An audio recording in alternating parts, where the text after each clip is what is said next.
Hello friends, आज हम आप लोगों का प्रोनाउन का सेकेंड लेक्चर लगाने वाले हैं, तो उसके बारे में आप लोगों को बताएंगे। प्रोनाउन हमने कुछ टाइप्स बता दिए हैं। जैसे फर्स्ट आप लोगों को बताया है पर्सनल प्रोनाउन, इसके बारे में हमने आपको बताया। दूसरा और मैं आपको बता चुका हूँ पजेसिव प्रोनाउन। पर्सनल प्रोनाउन और पजेसिव प्रोनाउन के बारे में हमने आपको पिछले लेक्चर में बताया था, ठीक है। आगे उसी में कंटिन्यू करते हुए आगे थर्ड नंबर की ओर बढ़ेंगे, डिमॉन्स्ट्रेटेड।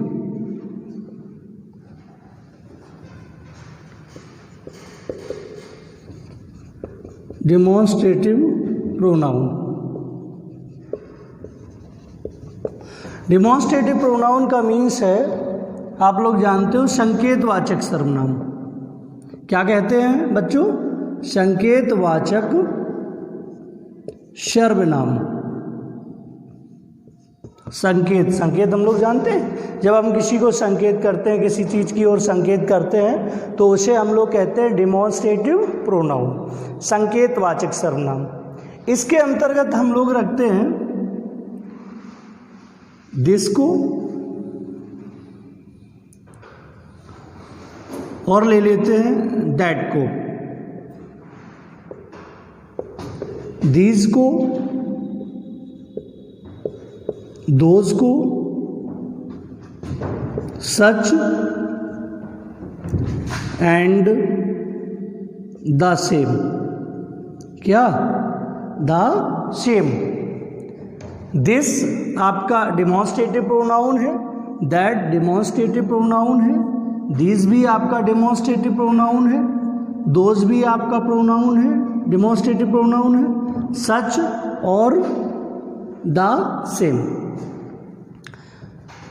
आप लोग जानते हो दिस आपका जो है वो सिंगुलर है, इसका प्लूरल क्या होता है? दिस। दिस का प्लूरल क्या है? दिस। दैट आपका सिंगुलर है, दैट का प्लूरल क्या होता है? दोस। दैट का प्लूरल क्या होता है? दोस। इसको हम लोग ऐसे देख लें, दिस।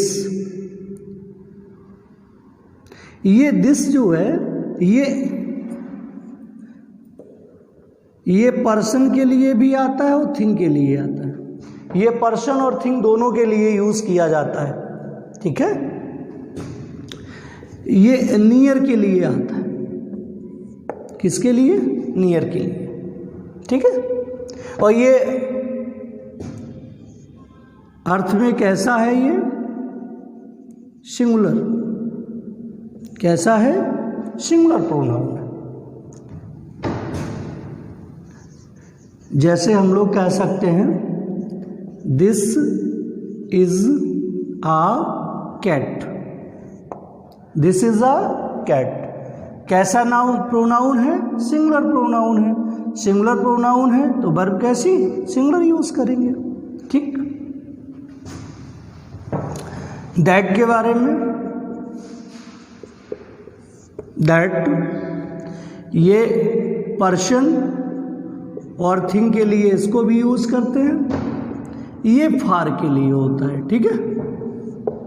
यदि दूर की वस्तुओं की ओर संकेत करना हो तो हम क्या लगाएंगे? दैट लगाएंगे। यदि नजदीक की वस्तुओं की ओर संकेत करना हो तो क्या यूज करेंगे? तो दिस का यूज करेंगे, ठीक। ये भी सेंस में कैसा होता है? सिंगुलर होता है, ठीक है। जैसे that is a book. That is a book, ये दूर की वस्तु के लिए संकेत हो गया, और दिस इज अ कैट, ये पास की वस्तु के लिए हो गया, ठीक है, पास की चीज के लिए। ये पर्सन और थिंग दोनों के लिए आता है।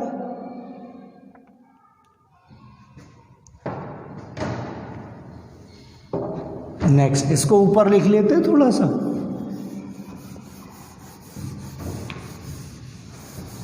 ये आपने देखा होगा दिस को हम लोग इस तरह से भी यूज करते हैं, this cat is mine, this cat is mine. जब हम लोग कहते हैं दिस कैट इज माइन, अब यहां आप लोग देख रहे हो दिस यहां पे क्या बना हुआ है, सब्जेक्ट। जब दिस अपने आप में एक सब्जेक्ट है तो ये दिस यहाँ काम काहे का कर रहा है बेटा, प्रोनाउन का। काहे का काम कर रहा है, प्रोनाउन का। क्या यहाँ पे भी दिस जो है वो क्या सब्जेक्ट है, नहीं है, क्योंकि यहाँ इस दिस के साथ क्या जुड़ा है, कैट। तो यहाँ का सब्जेक्ट जो है वो क्या है, कैट।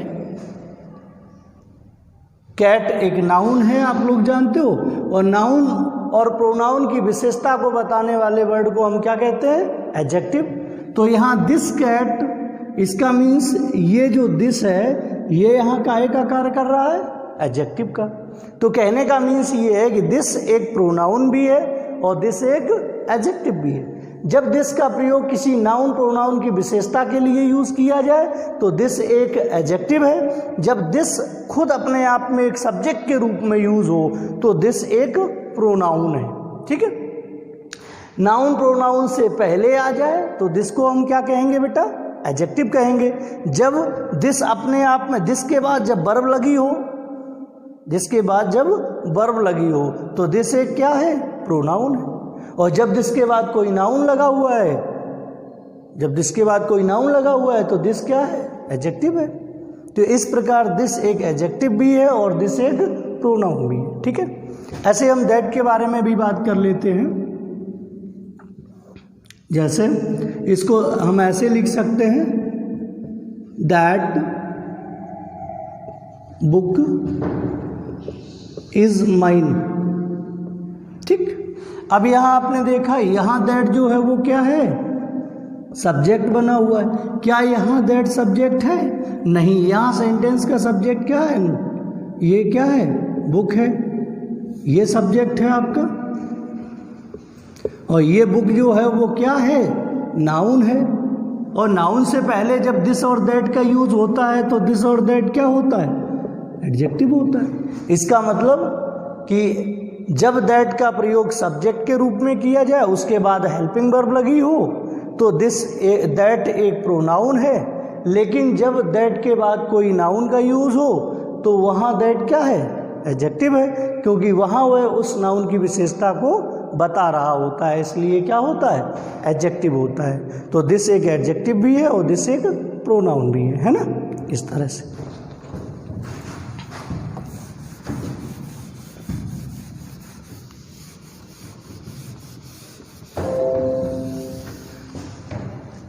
अब हमने आपको क्या बताया, दिस का प्लूरल क्या होता है, दीज। क्या होता है, दीज। ये नियर के लिए ये भी आता है, ठीक। मैंने लिखा these are cats, these are cats. ये पर्सन और थिंग के लिए ये भी है। अर्थ में ये कैसा है, प्लूरल है। इसके साथ हम वर्ब कैसे यूज करेंगे, प्लूरल वर्ब यूज करेंगे, ठीक है। कैसी वर्ब यूज करेंगे, प्लूरल, ठीक। इसको ऐसे करके देख लो, दिस जो है ये पर्सन और किसके लिए है, थिंग के लिए है। ये अर्थ में कैसा है, प्लूरल है। इसके साथ हम वर्ब कैसे यूज करेंगे, प्लूरल, जैसे दीज आर कैट्स, ठीक।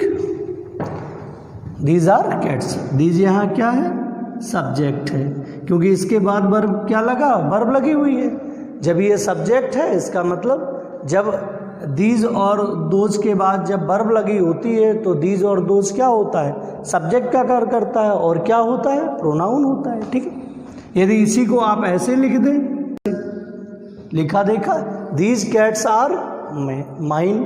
अब यहाँ देखो दीज के बाद क्या वर्ब लगी है? नहीं। जब दीज के बाद वर्ब नहीं, क्या लगा है? नाउन।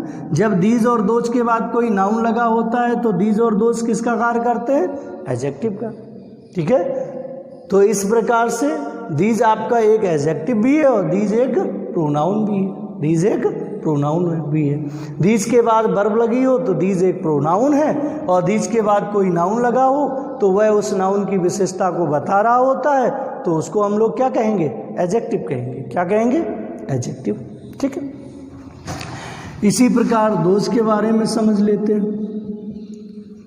दोज, ये दैट का प्लूरल है, ये हमेशा फार के लिए यूज होता है। ठीक है, दूर की वस्तुओं की ओर संकेत करना है तो हम क्या यूज करेंगे? दोज का यूज करेंगे। ठीक है, ये इसको भी हम पर्सन और थिंग के लिए यूज कर सकते हैं, पर्सन और थिंग के लिए। ये सेंस में कैसा होता है बेटा? प्लूरल होता है। सेंस में कहता होता है? प्लूरल होता है। हम ऐसे लिख सकते हैं, those are books, those are books. ठीक है, अब दोज के बाद क्या लिखा है? वर्ब। जब दीज और दोज के बाद कोई वर्ब होती है, क्या होती है? कोई वर्ब होती है, दीज और दोज काहे का कार्य करते हैं? प्रोनाउन का कार्य करते हैं। काहे का कार्य करते हैं? प्रोनाउन का। आपने इसको ऐसे भी लिखा देखा होगा, those books are mine, those books are mine, वे पुस्तकें मेरी हैं। अब यहाँ दोज के बाद क्या वर्ब लगी है? नहीं लगी है। इसका मतलब दोज प्रोनाउन नहीं है। अब ये कहाँ आया है? किसी नाउन से पूर्व। जब दीज और दोज का प्रयोग किसी नाउन से पूर्व होता है तो वो बेटा प्रोनाउन नहीं होता है, उसका नाम क्या होता है? एडजेक्टिव होता है। क्या नाम होता है? एडजेक्टिव होता है। तो इस प्रकार दीज और दोज एक प्रोनाउन भी है, दीज और दोज एक एडजेक्टिव भी है। ठीक, जब इनके बाद वर्ब आ जाए तो समझ लो ये दीज और दोज क्या है? प्रोनाउन है। और जब दीज और दोज के बाद नाउन लगा हो और ये नाउन की विशेषता को बता रहे हो तो इनका नाम क्या है? एडजेक्टिव है। ठीक है ना बेटा, ये इस तरह से हम इनको पढ़ते हैं। देख लीजिए इनको।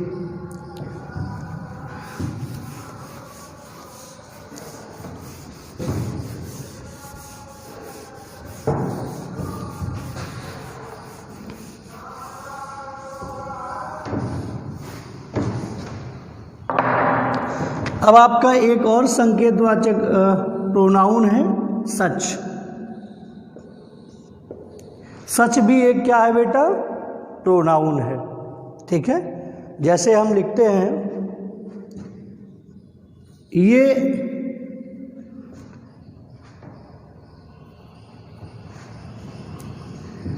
जैसे such is your mistake that nobody can forgive you। ठीक, such is your mistake that nobody can forgive you. अब यहाँ सच देख रहे हैं, काय का कार्य कर रहा है?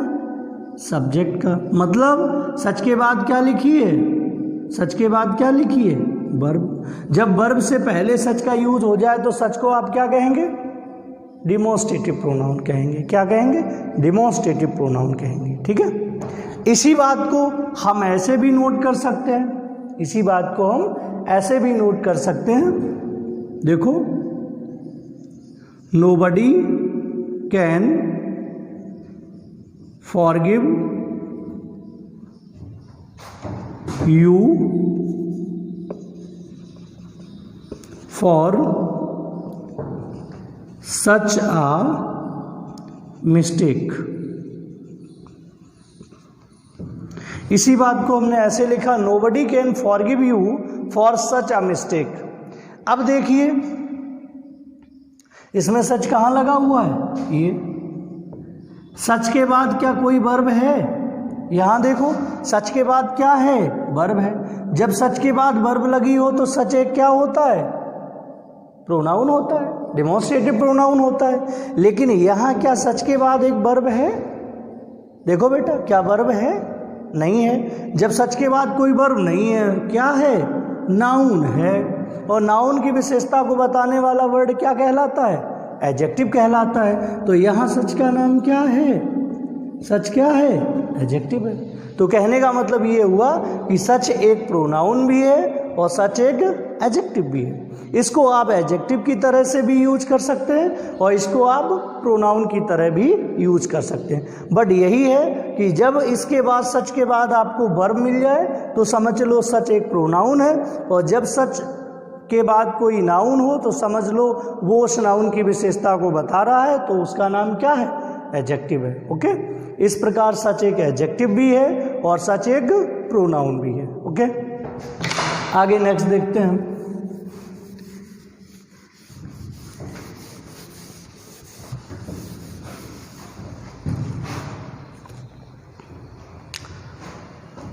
द सेम, क्या, द सेम, ये भी आपका डेमोन्स्ट्रेटिव प्रोनाउन है। क्या है, डेमोन्स्ट्रेटिव प्रोनाउन। जैसे मैंने लिखा I gave him a pen and the same was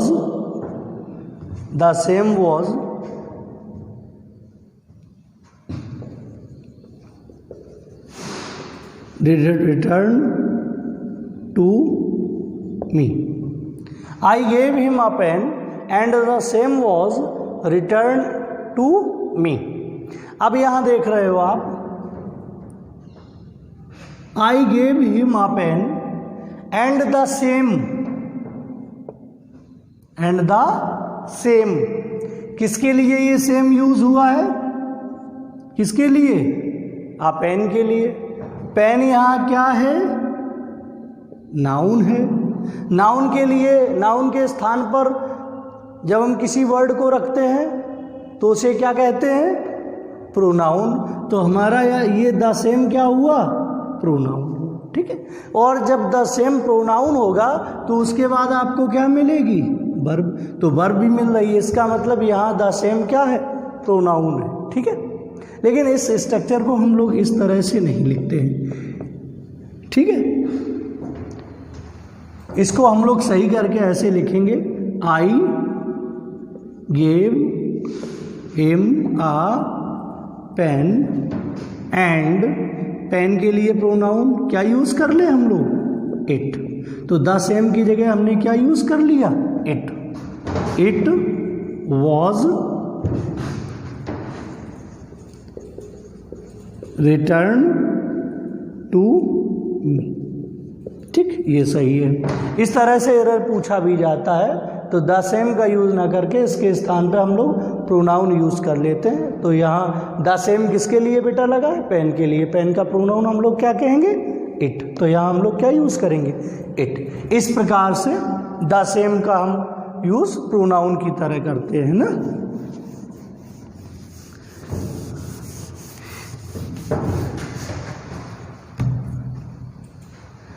इसको आपने ऐसे भी देखा होगा, this is the same book that I bought yesterday. क्या, yesterday. This is the same book that I bought yesterday. यह वही पुस्तक है जो मैंने कल क्या की थी, खरीदी थी। अब देखो यहां पे द सेम के बाद क्या लगा था, वर्ब। अब यहां देखो द सेम के बाद क्या आपको वर्ब दिखाई दे रही है, द सेम के बाद क्या आपको वर्ब दिखाई दे रही, नहीं ना। द सेम के बाद आपको वर्ब नहीं दिखाई दे रही, क्या दिखाई दे रहा है आपको, नाउन दिखाई दे रहा है। और जब द सेम का प्रयोग किसी नाउन से पहले होता है तो वह उस नाउन की विशेषता को बताता है। और नाउन की विशेषता को बताने वाले वर्ड को आप लोग जानते हो क्या कहा जाता है? एडजेक्टिव कहा जाता है। क्या कहा जाता है? एडजेक्टिव कहा जाता है। तो यहाँ द सेम क्या है? एडजेक्टिव है। तो इसका मतलब ये हुआ द सेम एक प्रोनाउन भी है और द सेम एक एडजेक्टिव भी है। ठीक है, तो दोनों ही मैंने यूज़ बता दिए क्योंकि आपको ये चीज़ जो है वो कंफ्यूज कर सकती है। ठीक है, तो आप दोनों के बारे में समझ जाएं। द सेम एक प्रोनाउन की तरह भी यूज़ होता है और द सेम एक एडजेक्टिव। जब ये किसी नाउन की विशेषता को बताता है दोस्तों तो ये एडजेक्टिव कहा जाता है। और जब द सेम के बाद हम कोई वर्ब यूज़ कर लेते हैं तो वह द सेम जो है वो प्रोनाउन की तरह यूज़ किया जाता है। तो इस तरह से इनको हम लोग पढ़ते हैं। ठीक है,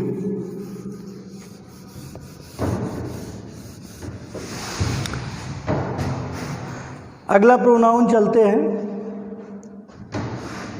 डिस्ट्रीब्यूटिव प्रोनाउन।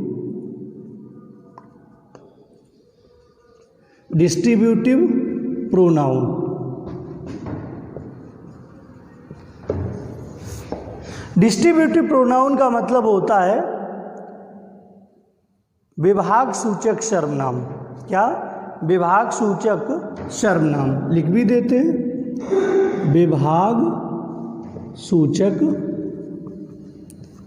सर्वनाम। ठीक, इसके अंतर्गत हम लोग लिख लेते हैं ईच को, आइदर को, नाइदर को एंड नन। ठीक, अब हम लोग देख लेते हैं कि हम लोग ईच का यूज़ कब करते हैं। हम लोग ईच का यूज़ कब करते हैं? ठीक है, ये ईच भी है, आइदर भी है, नाइदर भी है, नन भी। अब हम लोग ये समझ लेते हैं इनका हम लोग यूज़ कब करते हैं, कब हमें ईच यूज़ करना चाहिए, किस सेंस में ईच का यूज़ करते हैं, किस सेंस में आइदर का यूज़ करते हैं, किस सेंस में हमें नाइदर का यूज़ करना चाहिए और किस सेंस में हमें नन का यूज़ करना चाहिए। तो पहले हम लोग समझेंगे ईच के बारे में। ठीक है, ईच सेंस की दृष्टि से कैसा होता है? सिंगुलर होता है। कैसा होता है? सिंगुलर। जब ये सेंस की दृष्टि से सिंगुलर होता है तो इसके साथ वर्ब कैसी यूज होगी? बोलो आप लोग, कैसी भी वर्ब यूज करेंगे? बिल्कुल ठीक कहा आपने, सिंगुलर वर्ब यूज करेंगे। कैसी वर्ब यूज करेंगे? सिंगुलर वर्ब यूज करेंगे। ठीक है, और ईच का प्रयोग टू और मोर देन टू पर्सन्स और थिंग्स के लिए यूज किया जाता है। किसके लिए दोस्तों? टू और मोर देन टू पर्सन्स और थिंग्स। ईच का प्रयोग दो अथवा दो से अधिक व्यक्तियों और वस्तुओं दोनों के लिए। इसका प्रयोग हम व्यक्तियों के लिए भी कर सकते हैं और वस्तुओं के लिए भी कर सकते हैं। इसका प्रयोग हम टू के लिए भी कर सकते हैं, दो के लिए, और इसका प्रयोग हम लोग मोर देन टू, दो से अधिक के लिए भी यूज कर सकते हैं। ठीक है, इसका प्रयोग हम लोग पर्सन के लिए भी यूज कर सकते हैं और थिंग के लिए भी यूज कर सकते हैं। इसमें कोई भी प्रॉब्लम नहीं है। ठीक है ना। वर्ब कैसी लगाएंगे हम? सिंगुलर। ठीक है, वर्ब कैसी यूज करेंगे? सिंगुलर यूज करेंगे। देखते हैं एग्जाम्पल के तहत, जैसे each of the two students was honest। जैसे each of the two students was honest। देखो each का यूज हुआ।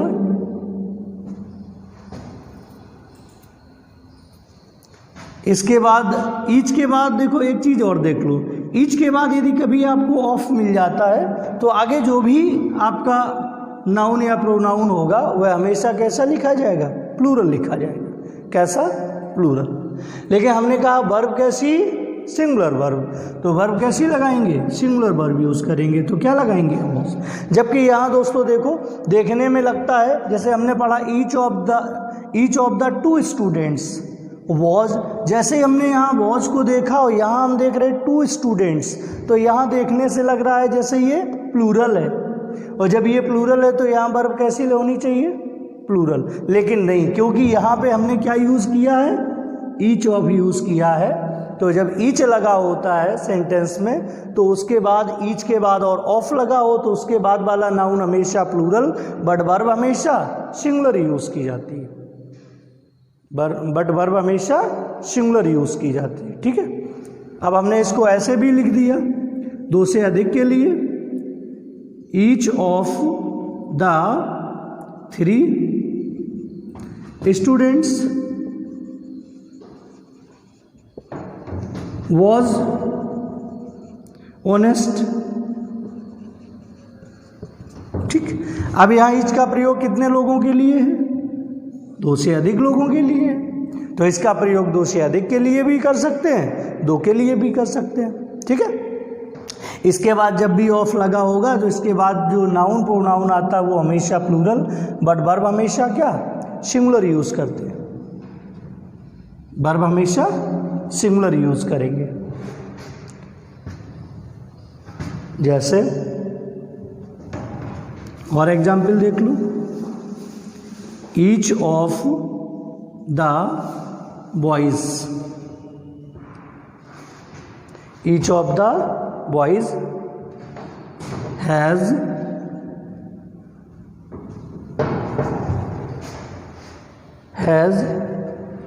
His own book. ठीक, वही बात है, बॉयज कई हैं, नाउन प्रोनाउन हमेशा प्लूरल, बट वर्ब हमेशा सिंगुलर। लेकिन एक चीज़ आप लोग देख रहे हो, यहाँ पजेसिव एडजेक्टिव क्या यूज़ किया है, इज।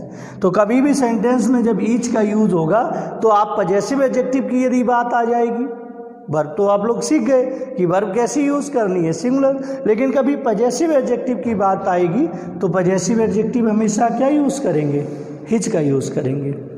पजेसिव एडजेक्टिव आप हिज का यूज़ करेंगे, नहीं तो देखने से लगेगा बॉयज प्लूरल है, तो प्लूरल है तो ये दे हुआ, दे के लिए देयर, ऐसा यूज़ नहीं करेंगे बेटा, क्योंकि इसमें आपने ईच ऑफ का यूज़ किया है।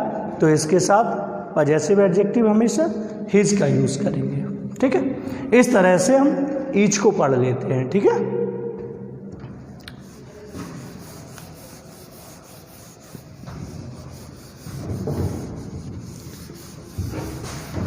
उसके बाद हम लोग देखते हैं इसके बारे में, ईच के बारे में थोड़ा सा और बता देते हैं। कभी कभी आपने देखा होगा कि इस तरह से भी लिख देते हैं हम लोग, वी ईच, या ऐसे लिखते हैं we have each advised him to give up smoking, give up smoking. अभी यहाँ आप लोग देख रहे थे ईच का प्रयोग कहाँ, स्टार्टिंग में हो रहा था। अब यहाँ ईच का प्रयोग देखो क्या स्टार्टिंग में है, नहीं। जब भी ईच का प्रयोग जब भी सब्जेक्ट के लिए होता है, किसके लिए, सब्जेक्ट के लिए हो, जब ईच का प्रयोग किसके लिए हो, सब्जेक्ट के लिए हो, तो ईच हमेशा सब्जेक्ट के बाद रखा जाता है। कहाँ रखा जाता है, सब्जेक्ट के बाद, सब्जेक्ट के बाद। तो अब यहाँ क्या देखो, सब्जेक्ट के बाद ईच रखा हुआ है, नहीं, ईच यहाँ रखा हुआ है किसके बाद, हेल्पिंग वर्ब के बाद, हैव के बाद लिखा हुआ है। जबकि हमने क्या कहा, जब ईच का प्रयोग सब्जेक्ट के लिए होता है तो ईच हमेशा सब्जेक्ट के जस्ट बाद यूज किया जाता है। कहाँ यूज किया जाता है दोस्तों? जस्ट बाद यूज किया जाता है। तो इसको हम लोग कैसे लिखेंगे? We each have. और जब भी ऐसा होता है सब्जेक्ट के बाद ईच का यूज होता है तो ईच से पहले जो भी आपका सब्जेक्ट होता है वर्ब हमेशा उसी के अकॉर्डिंग आती है। यहाँ वी कैसा है? प्लूरल। वैसे ईच जब इस कंडीशन में यूज होता है तो यहाँ पे आने वाला जो भी नाउन या प्रोनाउन होता है वह हमेशा प्लूरल ही होता है। कैसा होता है? प्लूरल। जब ये प्लूरल होगा तो आगे वर्ब हम कैसे यूज करेंगे? प्लूरल यूज करेंगे। कैसी वर्ब यूज करेंगे? प्लूरल। यहाँ हम लोग कैसी वर्ब यूज कर रहे थे? सिंगुलर वर्ब यूज कर रहे थे। यहाँ वर्ब कैसी यूज करेंगे? प्लूरल। तो इसको लिखेंगे we each have advised him to give up smoking. Give up smoking. ठीक है, इस तरह से। ठीक है, तो इस तरह से ईच के साथ हम लोग प्लूरल वर्ब भी यूज करते हैं और सिंगुलर वर्ब भी, है ना, इस तरह से।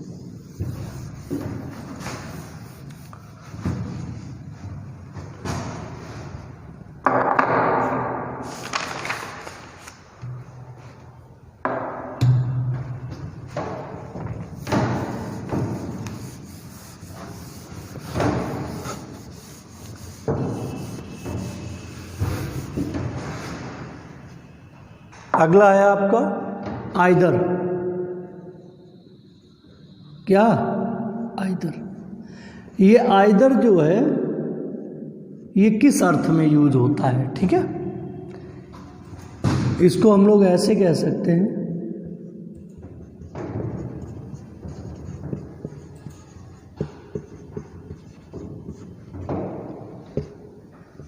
दो में से कोई एक के अर्थ में यूज करेंगे। दो में से कोई एक के अर्थ में इसको यूज करेंगे। ठीक है, ये पर्सन के लिए भी यूज होता है और थिंग के लिए। पर्सन और थिंग दोनों के लिए यूज किया जाता है।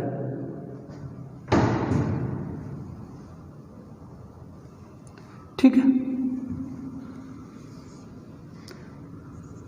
वर्ब कैसी यूज करेंगे?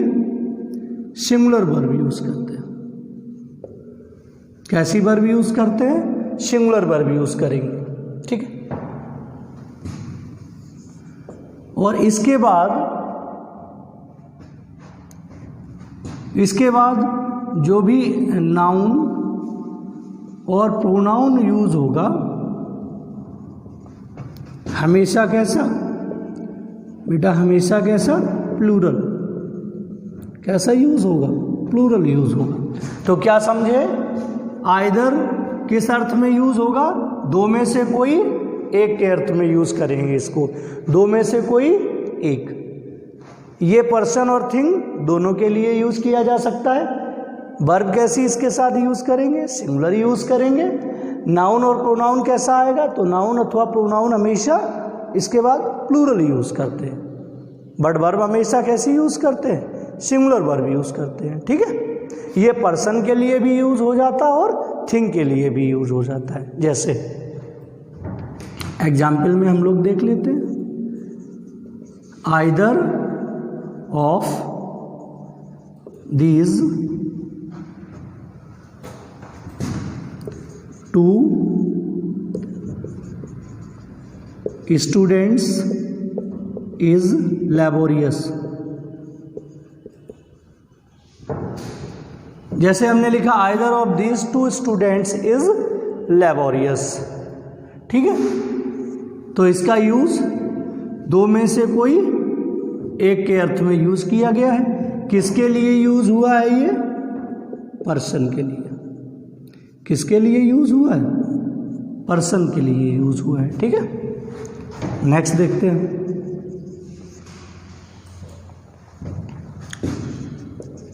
Either of these two pens is red.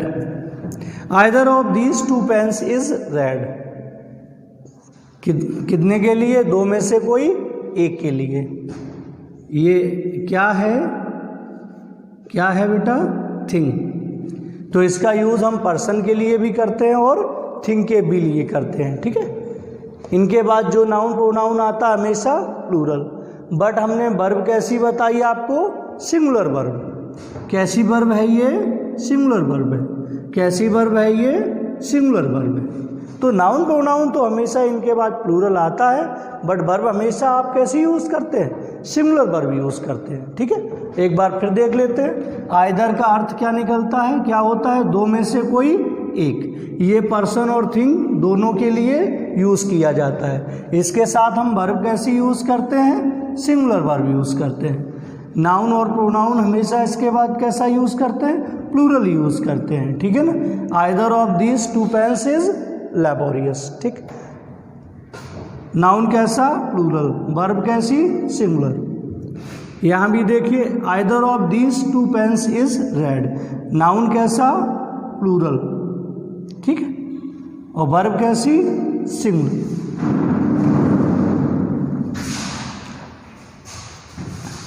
Next देखिए, अब चलते हैं आगे हैं।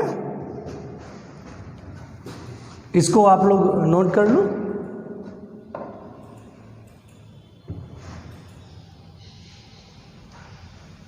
ठीक,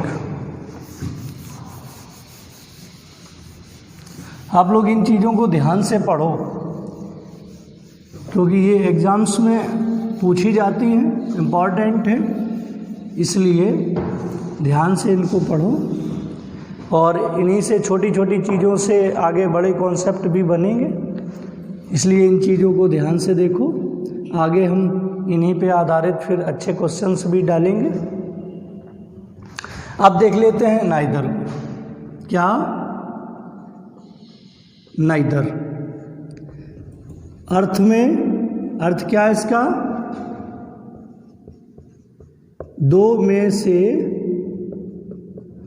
कोई भी नहीं। ये कैसा अर्थ देता है? ये हमें नेगेटिव सेंस देता है। कैसा सेंस देता है? नेगेटिव सेंस देता है। इसका अर्थ क्या होता है? दो में से कोई भी नहीं। दो में से कोई भी नहीं।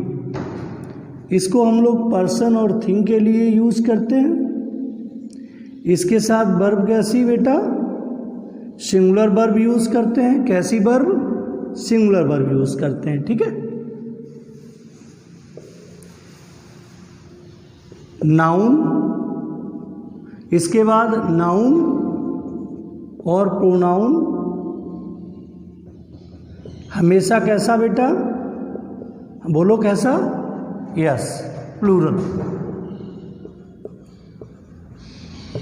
कैसा? प्लूरल यूज करते हैं, ठीक है। देख लेते हैं एग्जाम्पल, जैसे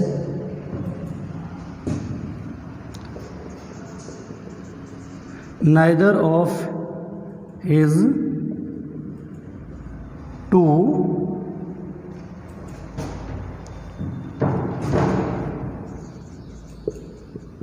मूवीज इज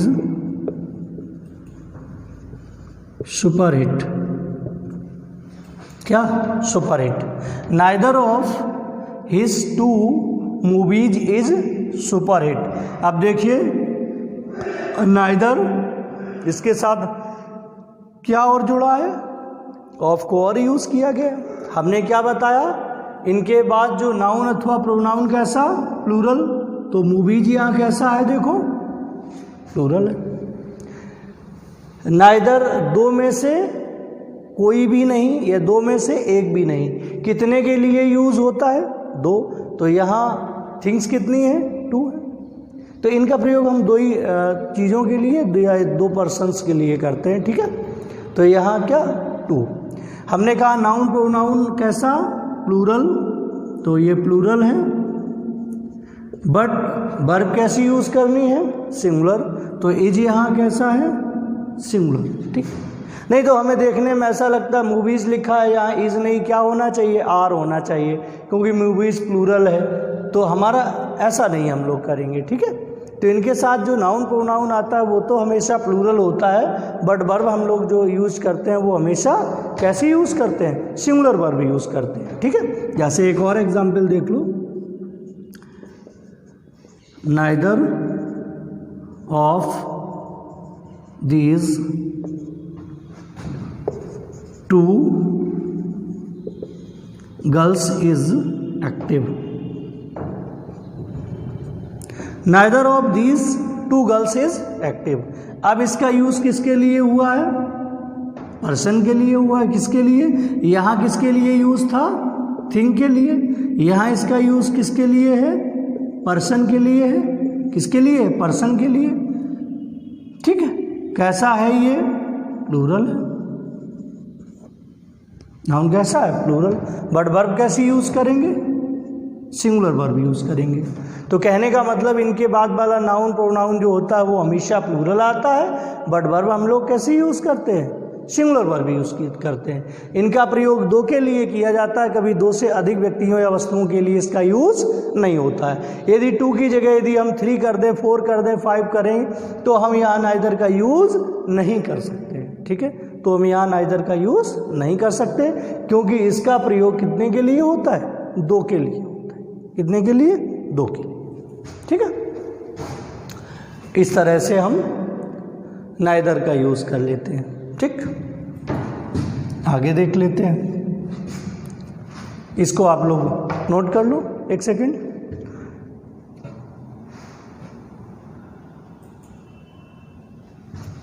देखिए,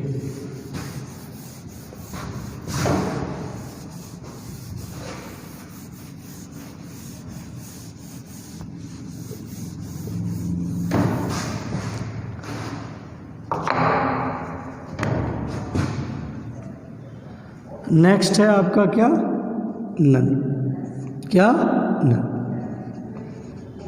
ये किस अर्थ में यूज होता है, तो इसको हम लोग कहेंगे कई से एक भी नहीं या कोई नहीं, ठीक, कई में से एक भी नहीं या कोई भी नहीं, ठीक। कैसा सेंस देता है, नेगेटिव सेंस देता है, कैसा, नेगेटिव सेंस देता है, ठीक।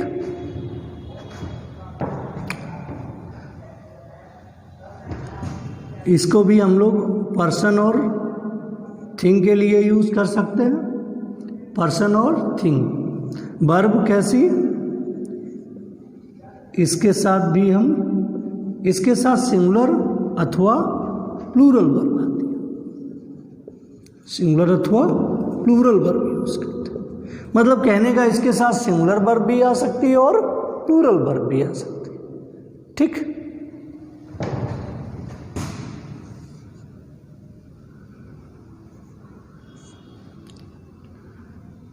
इसके बाद नाउन अथवा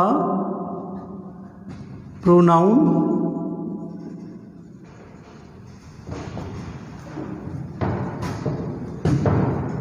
प्रोनाउन सिंगुलर भी हो सकता है और कैसा, प्लूरल भी हो सकता है।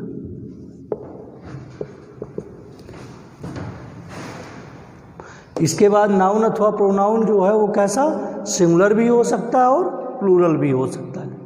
इसको हम लोग एक स्ट्रक्चर के तहत देख लेते हैं कि कब इसके बाद हम लोग सिंगुलर नाउन लिखते हैं और सिंगुलर वर्ब यूज़ करते हैं, कब इसके बाद हम लोग प्लूरल वर्ब यूज़ करते हैं और कब हम इसके बाद प्लूरल नाउन यूज़ करते हैं और इसके बाद प्लूरल वर्ब यूज़ करते हैं, ठीक है ना। स्ट्रक्चर के तहत समझ लें, स्ट्रक्चर इसका देख लें। एक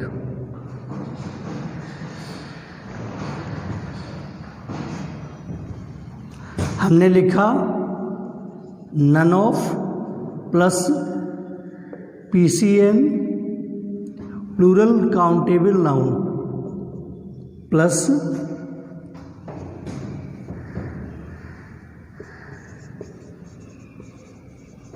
प्लूरल वर्ब। कैसी वर्ब?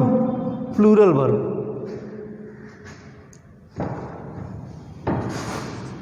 यदि इसी को हम ऐसे लिख दें, none of plus UCN uncountable noun, तो कैसी वर्ब यूज करेंगे?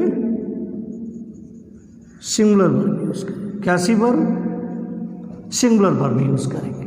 तो आप लोग देख रहे हो कि प्लूरल वर्ब भी यूज कर सकते हैं इसके साथ, और इसके साथ हम लोग सिंगुलर वर्ब भी यूज कर सकते हैं। बट यहाँ देखना है प्लूरल काउंटेबल नाउन लगा है तो प्लूरल वर्ब यूज करेंगे, ठीक है। यहाँ यदि अनकाउंटेबल नाउन लगा है तो वर्ब कैसे यूज करेंगे? सिंगुलर वर्ब यूज करेंगे, ठीक है। एग्जाम्पल समझ लेते हैं, ठीक। जैसे none of these three, none of these three writers write well, ठीक। इसको थोड़ा सा और यहाँ समझ लो। ये जो होता है नन, ये मोर देन 2 के लिए यूज होता है। मोर देन 2 मतलब 2 से अधिक के लिए, ठीक है। इसको कभी आप ऐसा नहीं करना, ये कभी 2 पर्सन और 2 थिंग के लिए यूज़ नहीं करना है। 2 के लिए इसको नन को कभी यूज़ नहीं करना है। 2 के लिए लगाना है तो आपके पास आइदर और नाइदर है। पॉजिटिव वे में आइदर यूज़ करते हैं, नेगेटिव वे में नाइदर यूज़ करते हैं, ठीक है। वो आपके पास है 2 के लिए। ये नन है, नेगेटिव सेंस देता है, और ये हमेशा 2 से अधिक पर्सन्स और थिंग्स के लिए यूज़ किया जाता है। कभी इसका प्रयोग आप 2 के लिए यूज़ नहीं करेंगे, ठीक है। अब आप लोग देख रहे हो नन ऑफ लिखा है, आगे वाला नाउन प्रोनाउन हमने कैसा बताया? प्लूरल। तो ये आपका क्या लिखा हुआ है? 3 राइटर्स लिखा हुआ है। नाउन प्रोनाउन प्लूरल है, और ये आपका क्या हो गया? PCN हो गया, प्लूरल काउंटेबल नाउन। और जब प्लूरल काउंटेबल नाउन लगा है तो वर्ब कैसी? प्लूरल। तो हमने यहाँ प्लूरल वर्ब यूज़ किए हैं, क्या? राइट। क्या वर्ब यूज़ किए? राइट यूज़ किया। ओके, नेक्स्ट एग्जाम्पल देख लो। जैसे none of the counterfeit money, counterfeit money has been found, ठीक। अब आप लोग देख लीजिए, नन ऑफ के बाद ये क्या लगा है? Counterfeit money. मनी जो है वो क्या है? मनी के बारे में अक्सर लड़के कंफ्यूज रहते हैं, कहते हैं मनी एक काउंटेबल नाउन है। तो आज आप लोगों को मैं बता देता हूँ, मनी जो है वो एक अनकाउंटेबल नाउन है। कहते हैं पैसा है वो तो हम गिन सकते हैं, धन को गिना जा सकता है, लेकिन नहीं। यदि रुपी वर्ड आ जाए तो वो काउंटेबल है, लेकिन कहीं यदि मनी वर्ड लिखा है तो मनी हमेशा अनकाउंटेबल नाउन होता है। कैसा नाउन होता है? अनकाउंटेबल। तो मनी क्या, इसको क्या लिखेंगे? UCN, अनकाउंटेबल नाउन है। और हमने कहा जब नन ऑफ के बाद कोई UCN अनकाउंटेबल नाउन लगा हो तो वर्ब कैसे यूज़ करेंगे हम लोग? सिंगुलर यूज़ करेंगे। तो यहाँ हैज़ यूज़ करेंगे। और जब यहाँ क्या लगा था नन ऑफ के बाद? ये PCN, प्लूरल काउंटेबल नाउन, तो वर्ब कैसे यूज़ करेंगे? प्लूरल यूज़ करेंगे, ठीक। ओके, ठीक। इस तरह से आपका ये कॉन्सेप्ट भी पूरा होता है, ठीक है। तो आज आपका यहीं तक रखिए, ठीक है। और थैंक यू क्लास।